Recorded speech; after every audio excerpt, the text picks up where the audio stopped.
Oi, gente. Então, tava desligado aqui o microfone. Bom dia. Nós vamos iniciar mais uma vez aqui a nossa live de história, nosso conteúdo de história. Nós temos 2 tempos de aula hoje. Eu não vou pegar, eu acho que os 2 tempos completos, mas esses 2 tempos é para você se dedicar ao ensino da história, ao estudo da história, ok? Então, prepare o seu caderno. Essa aula aqui é para nos aproximarmos mais, para fazer com que vocês se sintam um pouco mais perto da escola, vamos dizer assim, né? Então pegue o seu caderno de anotações, você que anota, que já tem o costume de anotar, se você não tem o costume de anotar, comece desde sempre, desde agora, ok? Eu vou dar mais alguns minutinhos. O áudio eu acho que voltou, né? Eu vou dar uns 3 minutinhos aí para vocês colocarem a tiragem de falta de vocês, ok? Conforme eu coloquei lá, turma, número e nome, beleza? Então, mais 3 minutinhos aí para nós iniciarmos a nossa aula sobre Contra-Reforma. Como sempre, eu sou suspeita de falar, né? Porque eu sempre falo isso. Mas esse conteúdo é muito interessante, muito curioso. Eu tenho certeza que vocês vão gostar também, beleza?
Então vamos lá, galera. Então é o seguinte, antes de nós iniciarmos a continuação do nosso conteúdo, a Reforma Protestante, né? Hoje a gente vai ver a resposta da Igreja, a gente vai chamar isso de Contra-Reforma.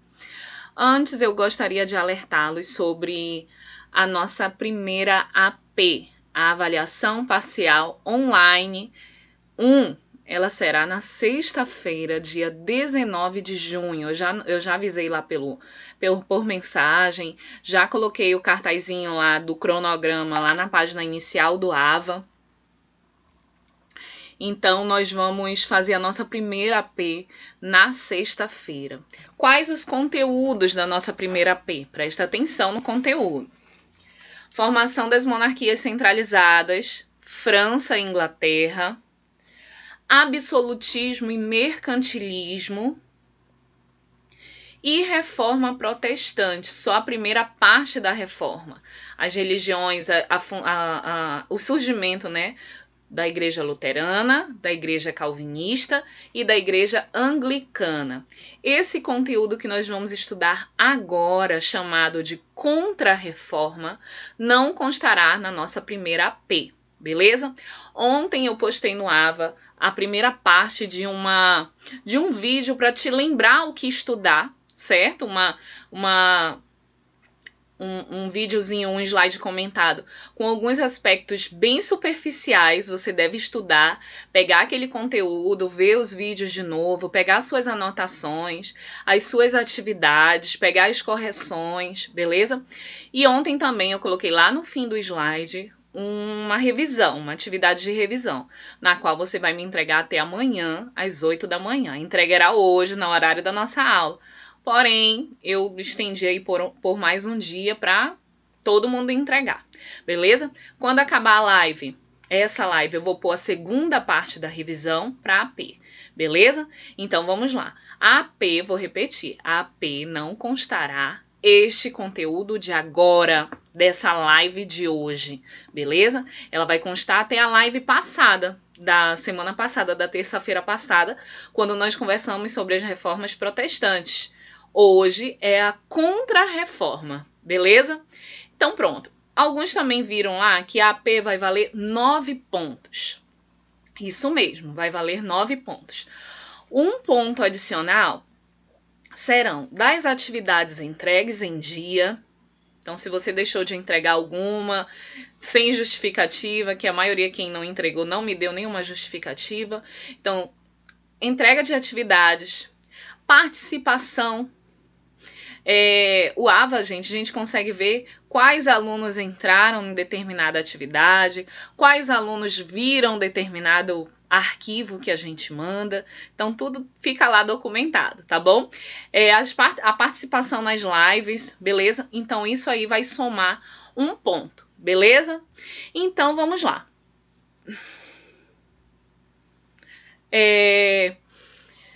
Lembrando também que todos os dias a gente fala aqui quando tem live, essa live ela é destinada, o chat dela é destinada para os assuntos pertinentes a essa aula, ou alguma dúvida, alguma questão aí relacionada ao ensino da história, beleza? Então, brincadeira, conversa, figurinha não é permitido neste chat, beleza? Bom, a tarefa ela está aberta para você entregar. Você poderia ter entregado de ontem até amanhã, no caso, às 8 horas da manhã. Qualquer momento que você enviar dentro deste tempo, tá válido, beleza? Mesmo porque ela tá bloqueando. Se você mandar depois, você não vai conseguir mandar mais a tarefa. Se você mandar depois do horário que o professor estipulou, que no caso é amanhã, às 8 da manhã. Beleza? Então, vamos lá, gente. Vamos começar a nossa aula, ok? A live ficará salva assim, beleza? Para você depois estudar e depois, enfim. Então, vamos lá. Vamos começar aí o nosso conteúdo. Eu acho que de recados eram esses, beleza? Então, vamos lá. Vamos começar a nossa aula sobre a Contra-Reforma Católica. Na aula anterior, nós conversamos sobre as reformas protestantes. Nós vimos que muitos setores da sociedade estavam incomodados com alguns aspectos da igreja. E por isso, por uma série de motivos que nós vimos na aula anterior, foram fundadas algumas igrejas que a gente chama de igreja protestante. Como eu disse, aqui no Brasil nós temos uma série de igrejas, infinitas igrejas, que seguem os princípios de igrejas protestantes, ok? Principalmente as igrejas evangélicas. Então, como eu disse na aula anterior, se você pertence a alguma igreja evangélica, muito possivelmente a vertente da sua igreja esteja ligada a um desses setores, beleza? Mas só um parênteses aqui para finalizar os recados. A tarefa da revisão foi colocada ontem. Então, tem lá o slide comentado da revisão, que você deve ter aberto. E aí, no final desse slide comentado de revisão, postado ontem, você tem uma atividade de revisão, beleza? Então, quem está acessando o AVA aí com frequência deve ter visto. Beleza? Então, vamos lá, vamos continuando então, que eu até me perdi aqui, onde nós estávamos. Pronto, estava falando para vocês do que nós conversamos na aula anterior, sobre as reformas protestantes, o luteranismo, o calvinismo e etc. É claro que a Igreja Católica não iria ficar só assistindo essas igrejas surgirem. Tente imaginar quais foram os prejuízos, de que forma a Igreja Católica foi prejudicada com a formação dessas igrejas protestantes. Você acha que teve algum prejuízo ou para a Igreja Católica tanto faz surgirem novas igrejas? Escreva aí se você tem alguma ideia de quais foram os prejuízos para a Igreja Católica com o surgimento dessas novas igrejas, que já a gente comenta. Vai escrevendo aí. Bom, a igreja, gente, ela vai dar uma resposta. Ela vai falar, ei, pera lá, não é assim, vou ter que reagir. Então, a reação da Igreja Católica é chamada pelos historiadores de contra-reforma. Ou também, em alguns livros, a gente encontra o termo reforma católica. O que foi a contra-reforma? O que foi a reforma católica? Foi a reação da Igreja Católica, das autoridades católicas, foi a reação ao surgimento das igrejas protestantes, ok? Como vocês estão falando aí, certo, está corretíssimo, a Igreja Católica vai perder fiéis. Se ela perde fiéis, consequentemente, ela vai perder doações. Se ela perde doações, ela vai perder propriedades de terra, vai perder dinheiro e, com isso, vai perder o poder dentro da Europa. Então, a reforma protestante foi extremamente prejudicial para a igreja. Muitos saíram da Igreja Católica para seguir alguma igreja protestante. Então, a igreja perde fiéis. Se ela perde fiéis, como muita gente colocou aí, perde fiéis, 2 pontos, perde dinheiro. Exatamente. Vai perder prestígio, vai perder poder dentro da sociedade europeia. Beleza? Continuando. Então, todo mundo entendeu o que é o conceito de contra-reforma, né? Então, qual é o objetivo? Por que a igreja reagiu contra as igrejas protestantes? Nós temos aqui o objetivo da contra-reforma. São 3, basicamente. Fortalecer a Igreja Católica, divulgar a Igreja Católica e, principalmente, tentar bloquear o avanço da Igreja Protestante pelo mundo. Então, o objetivo da Contra-Reforma é tanto fortalecer a Igreja Católica, espalhar ainda mais o catolicismo pelo mundo e, principal, não deixar a Igreja Protestante crescer, ok? Continuando. Essa nossa aula ela vai girar em torno, a Contra-Reforma, na verdade, ela gira em torno desses 3 aspectos. A gente vai falar na nossa aula desses 3 aspectos. Dessas 3 atitudes que a Igreja Católica tomou para reagir contra as igrejas protestantes. É a Ordem de Jesus, o Concílio de Trento e, o mais interessante de todos, a Inquisição. Então, a Igreja Católica ela vai usar esses 3 artifícios, essas 3 instituições, esses 3 fatores para reagir contra a Igreja Católica. Então, nossa aula a gente vai girar em torno desses 3 pontos. O que são esses 3 pontos? São as 3 formas que a Igreja Católica fez para reagir contra a Igreja Protestante. Antes de falar o fim da aula aqui, o resultado da Contra-Reforma, você acha que a Contra-Reforma ela deu certo? Você acha que a Igreja Protestante ela foi bloqueada no mundo? Ela foi impedida de crescer? Mesmo você ainda nem sabendo aqui o que vai rolar, né? O que você acha? Raciocine aí, diante do que você já estudou. Então, vamos lá. Vamos começar a conversar sobre a Contra-Reforma e as atitudes da Igreja para bloquear a Igreja Protestante pelo mundo. Nós temos inicialmente a Ordem de Jesus. É bem interessante essa ordem, essa companhia, essa instituição, que é chamada também de Ordem dos Jesuítas, ok? Ela foi fundada, olha que curioso, ela foi fundada por um capitão do exército espanhol. Ele tinha ido para a batalha e ele tinha sofrido um ataque e ele ficou por muito tempo doente. E enquanto ele estava acamado, adoentado, ele se apegou muito à igreja, a Deus, né? E aí o que acontece? Ele fundou uma instituição no qual, olha só, é essa instituição dele aqui, chamada Ordem dos Jesuítas ou Companhia de Jesus, ok? É mais conhecido como Ordem dos Jesuítas. Essa instituição, ela tem como objetivo, presta atenção, ela tem como objetivo bloquear que a igreja protestante cresça pelo mundo, ok? Vamos entender um pouco melhor. Como o nome dele, eu esqueci de falar para vocês, mas está aqui escrito, é Inácio de Loyola. Foi ele que fundou a Companhia de Jesus com o intuito de formar padres para difundir a fé católica, para não deixar o protestantismo chegar pelas diversas regiões do mundo, ok? Jesuítas, os padres jesuítas. Os padres jesuítas tinham uma formação sólida, com muita disciplina, rigorosa e de intensa atividade militar. Por isso, eles também são chamados de soldados de Cristo. O que acontece é o seguinte, esses padres formados lá pela Companhia de Jesus, a função deles, olha que curioso, a função deles era ir para lugares desconhecidos, locais que as pessoas não tinham religião, nem não eram católicas, melhor dizendo, e ensinar a elas o catolicismo. Os jesuítas, por exemplo, estiveram presentes aqui no Brasil.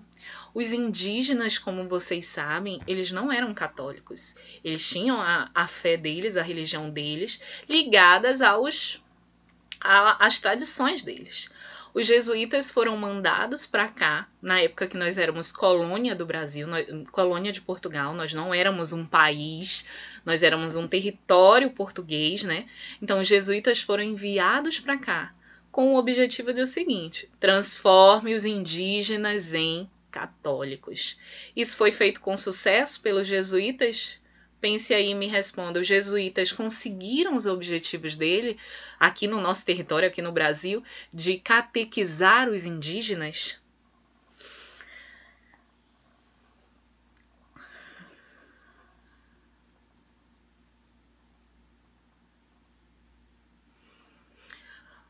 Com certeza, né, gente? Muitos indígenas foram catequizados. Muitas vezes utilizava-se a violência. Professora, mas eles não eram padres, mas como eu disse lá, eles tinham uma organização muito militar, muito organizada, muito disciplinada. Então, eles exigiam muito dos indígenas, né? Aí o que acontece? Muitos dos indígenas que viviam no Brasil conheceram a fé católica através dos jesuítas. Os jesuítas, eles conseguiram sim, como a maioria está dizendo aí, catequizar grande parte dos indígenas. Muitos indígenas, claro, se rebelaram, muitos aceitavam gente de bom grado, né? Conheciam a religião católica e aceitavam de bom grado aquilo. Mas muitos também reagiram, né? Se rebelaram contra os jesuítas. Então, aqui no Brasil, nós tivemos a presença de muitos jesuítas. Não só aqui no Brasil, viu? Nos países que foram colônias espanholas, aqui os nossos vizinhos, eles também tiveram a presença dos jesuítas. A China teve presença dos jesuítas, a Índia teve presença dos jesuítas. Observe, nós estamos falando da Contra-Reforma. Por que que os jesuítas eram enviados para estes lugares? Para que o catolicismo chegasse antes da religião protestante chegar. Por que que grande parte dos brasileiros são católicos? Essa que eu vou esperar vocês responderem, vocês devem saber a resposta. Por que que o Brasil ele cresceu como um país católico? Quem é que sabe me responder isso? Hoje a gente tem pessoas aqui no Brasil de diversas religiões, mas inicialmente o Brasil cresce como um país católico. Por quê?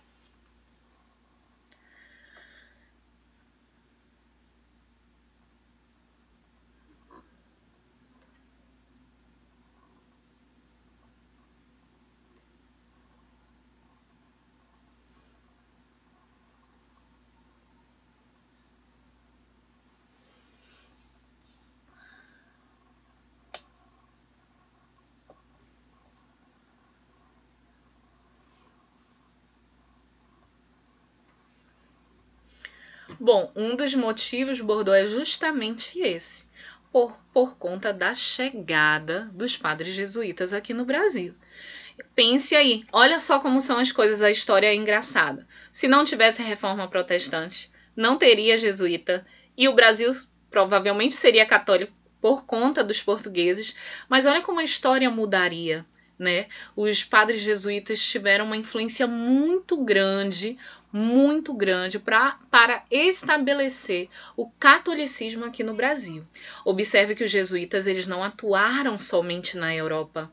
Pelo contrário, eles atuaram em diversas regiões do mundo. Beleza? A maioria aqui falou por conta dos jesuítas, é isso mesmo, né? Nós temos a presença dos jesuítas foi fundamental para estabelecer o catolicismo aqui no Brasil, ok?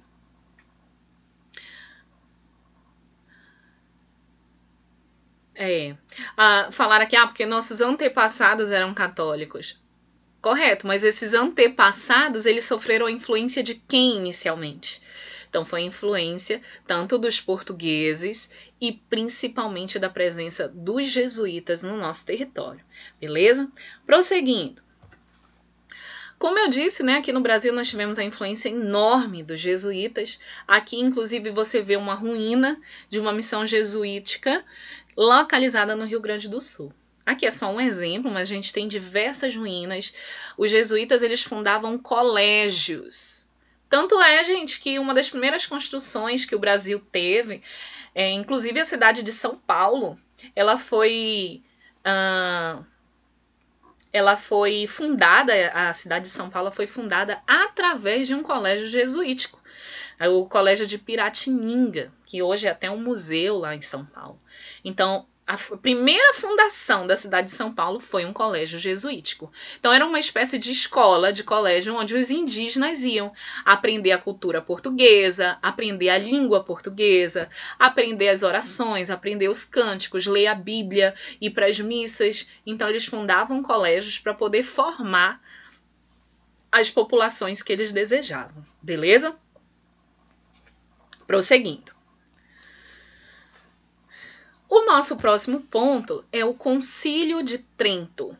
A palavra concílio, o sinônimo da palavra concílio é reunião, é assembleia, vamos chamar de reunião.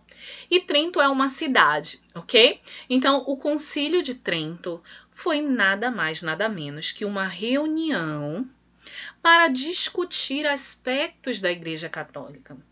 Os membros, as autoridades do clero, resolveram bora fazer uma reunião para ver o que a gente pode mudar para nós atrairmos mais fiéis. Então, isso foi o Concílio de Trento. Observe que o Concílio de Trento ele vai de 1545 a 1563. Muito tempo, não foi uma reunião assim de uma hora, né? Ela durou alguns anos. Por quê?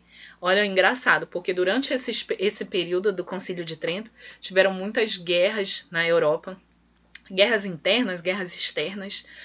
Teve o acometimento de uma leva de peste negra, novamente. Então, por isso que a gente tem um tempo aí tão longo para o Concílio de Trento, ok? Então, olha o que eu escrevi aí. Concílio de Trento. Se discutiram os problemas do cristianismo e foram definidas medidas para conter a expansão protestante. Beleza? Então vamos ver o que eles conversaram nesse Concílio de Trento. Vocês vão gostar, viu? Vocês vão dar um ponto positivo aqui para a igreja dessa época. Vamos ver. Antes, deixa eu dar uma olhadinha aqui nas mensagens, ver se tem alguma dúvida.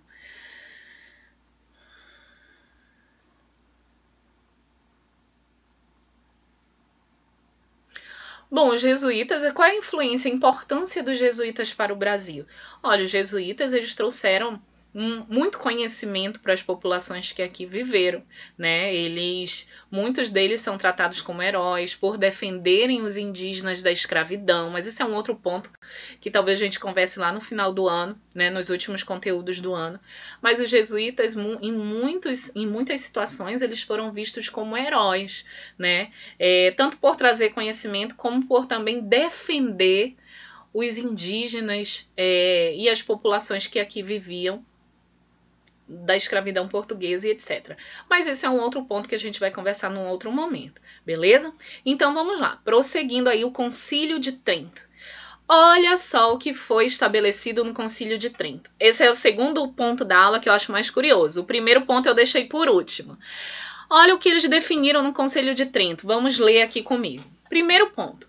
Reconheceu como crime a prática da venda de indulgências. Então, no Concílio de Trento, foi determinado o seguinte: olha, nós aqui da Igreja Católica, nós não vamos mais vender indulgência. Isso aí está afastando as pessoas da nossa igreja. Isso não está correto. Vamos rever, não vamos mais vender. Vai ser crime agora quem vender indulgência na Igreja Católica. Lembrem-se que nós estamos estudando a Contra-Reforma. Nós estamos vendo o que a igreja fez para manter os seus fiéis e afastar a igreja protestante do mundo. Beleza? Então, reconheceu como crime a venda das indulgências. Ponto positivo. Próximo. Conservou os 7 sacramentos e o culto da Virgem Maria e os santos. E aos santos, né? Então, a Igreja Católica ela vai continuar cultuando a Virgem Maria e também os santos. Professor, e esses 7 sacramentos? Bora ver aqui se eu lembro todos, mas a Igreja Católica ela tem 7 regras, vamos dizer assim, 7 atitudes que o fiel deve tomar. Beleza? Talvez eu não lembre todos aqui, mas eu vou falar alguns. O batismo, o matrimônio, a Eucaristia, a extrema-unção, a confissão. Eu sei que são 8, ok? Como a gente viu lá na aula anterior, são 7, perdão. Como nós vimos lá na aula anterior, a Igreja Luterana e a Igreja Calvinista, elas só pegaram 2 sacramentos dos 7, né? Vocês lembram quais são os sacramentos que a Igreja Luterana e a Igreja Calvinista pegaram da Igreja Católica, né? Então, continuando, escreve aí quem lembra, só pra gente conversar aqui, tá bom? Então, conservou os 7 sacramentos e o culto à Virgem Maria e aos santos, reafirmou o poder do Papa, ou seja, quem é a autoridade na Igreja Católica realmente é o Papa. Lembre-se que na Igreja Protestante nós não temos essa autoridade mundial, né? Nós não temos na Igreja Protestante uma autoridade do mundo como na Igreja Católica, ok? O Anjolis aí lembrou, nós temos 2 sacramentos da Igreja Luterana e a Igreja Calvinista, que são somente o batismo e a Eucaristia, beleza? Prosseguindo. Fixou regras, essa é interessante, vocês ficaram muito curiosos com essa parte, olha só. Fixou regras para a formação dos padres. Ou seja, você lembra que lá na nossa aula anterior nós falamos que havia venda de cargos eclesiásticos. Ou seja, se tu fosse rico e quisesse ser um bispo, não tem problema. Se você comprasse o cargo de bispo, amanhã você era nomeado bispo. No Concílio de Trento, a Igreja Católica falou: ei, pera lá, se você quiser seguir a formação clériga, se você quiser ser do clero, você vai ter uma formação, você vai estudar para ser padre e em alguns casos vai entrar em clausura. O que é a clausura, professor? A clausura nada mais é, não sei se vocês já viram em filmes ou enfim, na TV, que alguns religiosos eles ficam enclausurados para poder se formar, eles dedicam parte da sua vida ao estudo exclusivo para poder se formar, ok? Cesarino, o que é reafirmar o poder do Papa? Reafirmar o poder do Papa, como o próprio nome já diz, é dizer que o líder da Igreja Católica continua sendo o Papa, ok? Próximo e último aí, bem curioso. E eu vou falar uma coisa para vocês, não sei se vocês sabem. Reeditou o Index. O que era o Index? Era uma relação de livros proibidos do católico ler. A Igreja Católica estipulou um conjunto de livros que quem era católico estava proibido de ler. Por quê, professora? Porque eram livros que traziam assuntos contra a igreja ou contra membros do clero. Essa imagem que eu coloquei aqui para vocês, ver se dá para vocês lerem. Nós temos alguns livros que foram bloqueados pela igreja. Então, se você era católico, era uma heresia. Não sei se vocês sabem o que é heresia, mas é um pecado contra a igreja. Era um pecado contra a igreja você ler algum livro desse. Por exemplo, o livro Leviatã, o livro Corcunda de Notre Dame, Deixa eu ver se eu lembro outro aqui. Tem outros, mas enfim, eram livros. Os livros do Lutero, os livros do João Calvino. Todos esses livros eram proibidos do cristão ler. Por quê? Do católico, melhor dizendo. Por que o católico não podia ler esses livros? Porque tinha algum aspecto que a igreja, falando da igreja ou criticando a igreja. Para quem não sabe, gente, uma curiosidade é que até hoje, não que a igreja bloqueie, te impeça, te proíba, mas a igreja tem alguns livros que ela não recomenda a leitura, ok? Até hoje, não é que é uma obrigação, mas a igreja católica, ela ainda tem essa característica de não recomendar, vamos dizer assim, não recomendar certos livros. Quem tiver curiosidade, depois pesquisa, porque um dos livros que estão nessa lista foi um dos livros mais lidos no mundo inteiro. Eu não vou falar para vocês, vou deixar vocês curiosos para pesquisar depois, ok?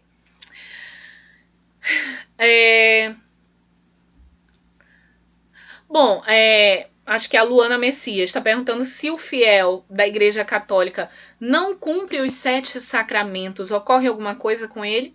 Não, não vai ocorrer nada com ele.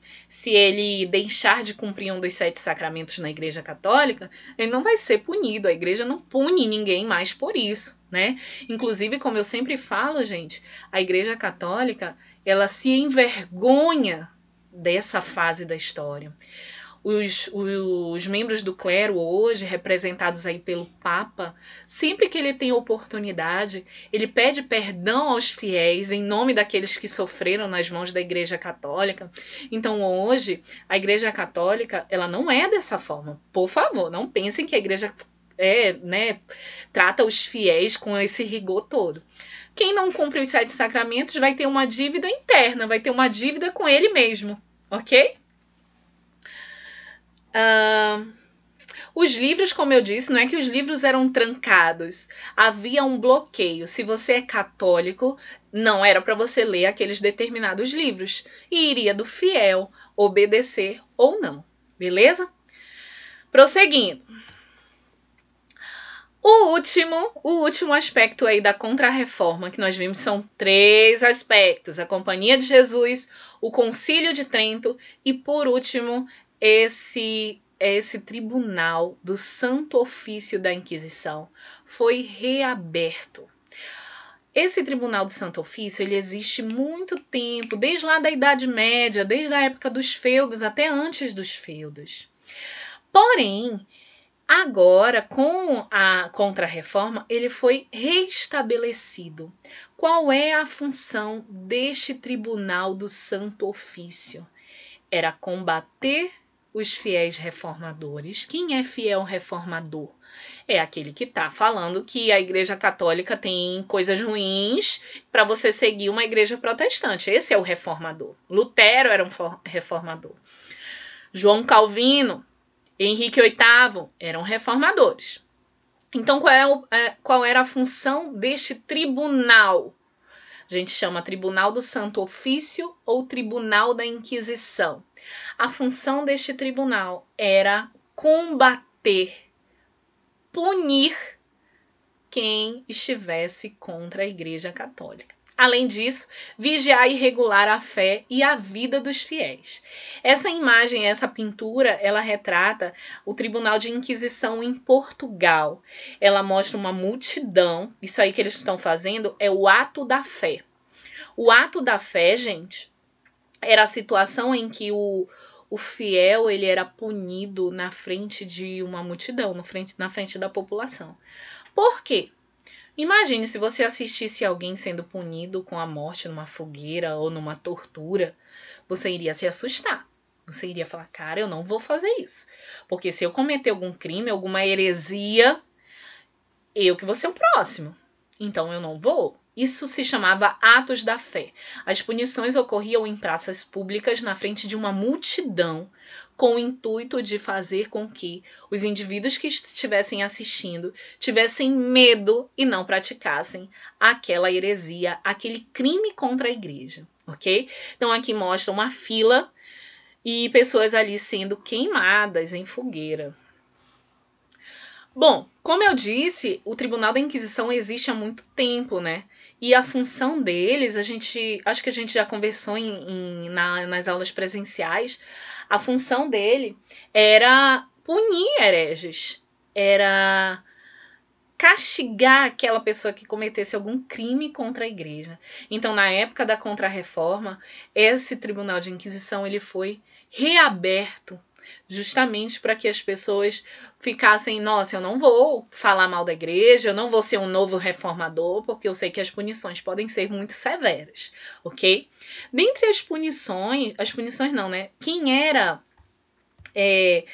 mais perseguido pelo Tribunal de Inquisição, eu coloquei aqui em laranja, aqui do ladinho para você ver. Nós temos os hereges, judeus, protestantes, mulheres consideradas bruxas, que você sabe que isso não existia, né? Negócio de mulher ser bruxa porque é vaidosa ou porque fez qualquer tipo de coisa suspeita, isso não existia. Bígamos, que nada mais é que pessoas que tinham mais de uma esposa, também eram punidos aí pela Igreja Católica. E, por último, nós temos aqui acusados de blasfêmia, ou seja, de falar mal da igreja, ok? O Brasil, professora, teve Inquisição aqui no Brasil? Olha, nós temos a presença da Inquisição aqui no Brasil, gente, porque nós fomos uma colônia portuguesa e em Portugal tinha Inquisição. Então, o que que Opa, peraí, que caiu aqui o meu slide. Então, por que teve Inquisição no Brasil? Justamente por isso, né? Porque nós éramos uma colônia portuguesa, então tudo que tinha em Portugal acabava caindo aqui. A presença da Inquisição aqui, ela não foi tão grande quanto na Europa. Mas nós temos casos de Inquisição, os historiadores descobriram que houve nos estados de Pernambuco, da Bahia e Paraíba.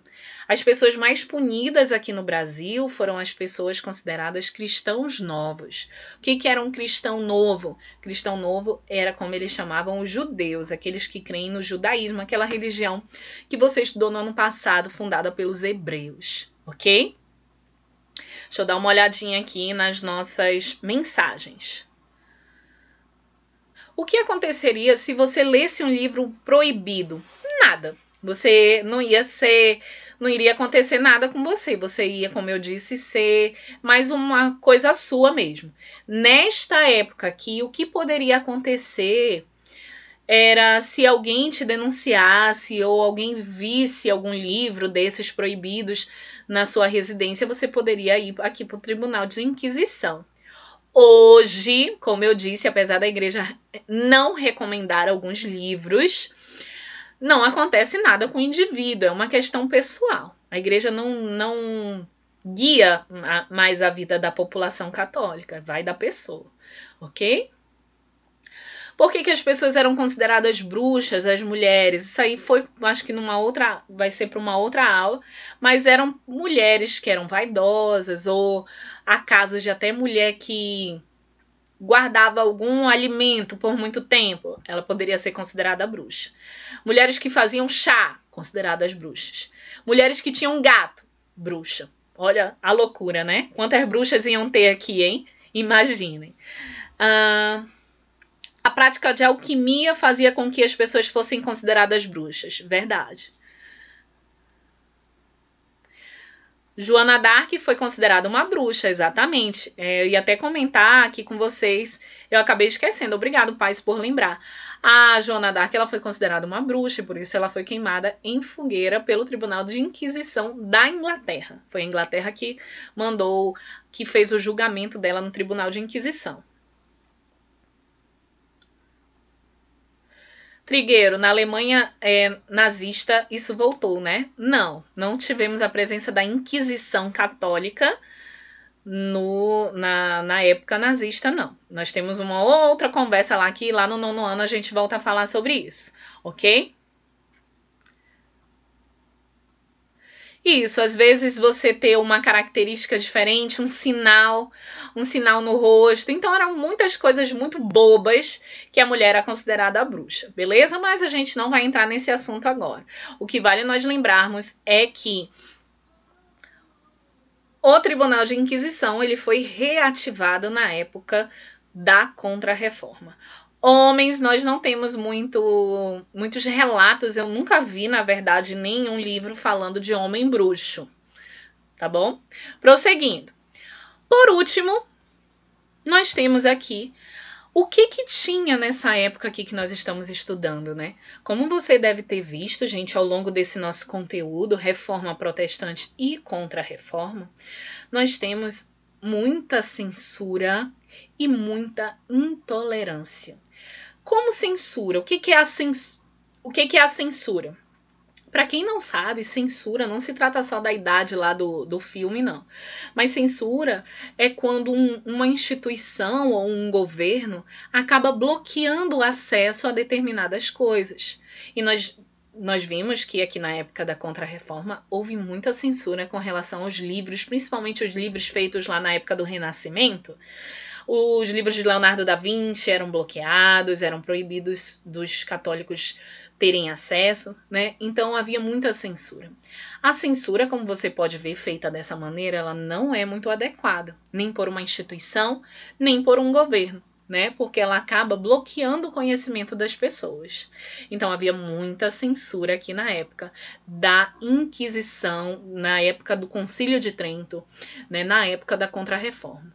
E o que é pior ainda, inclusive é considerado crime em nosso país, ainda bem, é a intolerância religiosa. Você vê que nessa época nós estamos falando mais da Igreja Católica, mas as igrejas protestantes também eram bem intolerantes com os católicos. A Igreja Protestante também reagia contra os católicos. Vocês vão ver aí no decorrer dos estudos de vocês que havia muita guerra, teve muita guerra entre protestante e católico. Então a intolerância, ela existia dos dois lados. Então o que eu quero deixar como mensagem aqui para vocês é que diante desse estudo, que nós possamos ser mais tolerantes com as pessoas. Uma coisa é eu concordar ou não concordar com determinada crença. Isso aí eu sou livre para concordar ou não. Mas eu tenho o dever, a minha obrigação é tolerar, é respeitar a crença do outro. Falar sobre religião é uma coisa muito polêmica, né? Porque cada um tem a sua crença, mas o importante é nós não deixarmos de lado a tolerância religiosa, o respeito pelas diversas religiões do mundo. Aqui no Brasil nós temos um exemplo nós temos a presença de N religiões. Nós temos evangélicos, nós temos católicos, nós temos judeus, nós temos... Enfim, então o que nós temos que ter em mente diante desse estudo? O respeito e a tolerância. Quantas vezes aí vocês viram nos jornais guerras que se tratavam exatamente disso aqui que a gente está vendo? De intolerância, de não aceitar a crença do outro, né? É uma coisa do outro que a pessoa se importa. Então, tenhamos isso em mente, né? Respeitando a religião das pessoas, a crença das pessoas, para que o mundo fique melhor, né? Deixa eu dar uma olhadinha aqui nas mensagens. Luana Messias, esse símbolo que você está vendo é um símbolo chinês do Yang. Não é que significa um do bem e um do mal, mas sim duas forças, ok? Duas forças, tipo o céu e a terra, a água e o fogo, mas isso é uma outra questão, isso é mais curiosidade.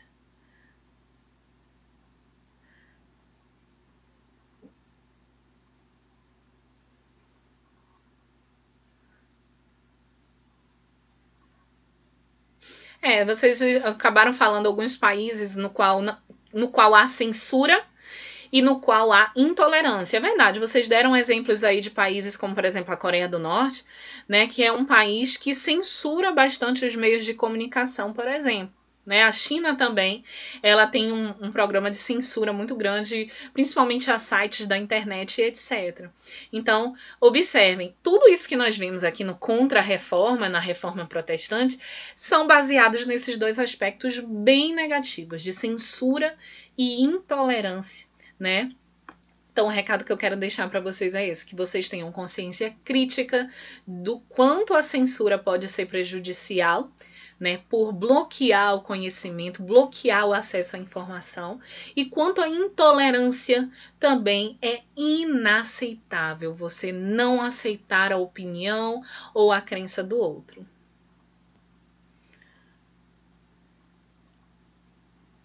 Como nós acabamos de falar, Alana, havia intolerância religiosa exatamente nesse período aqui que nós estamos conversando. Pronto, galera, então é isso. Mais uma vez, acabamos aqui a nossa live. Obrigada pela participação de vocês.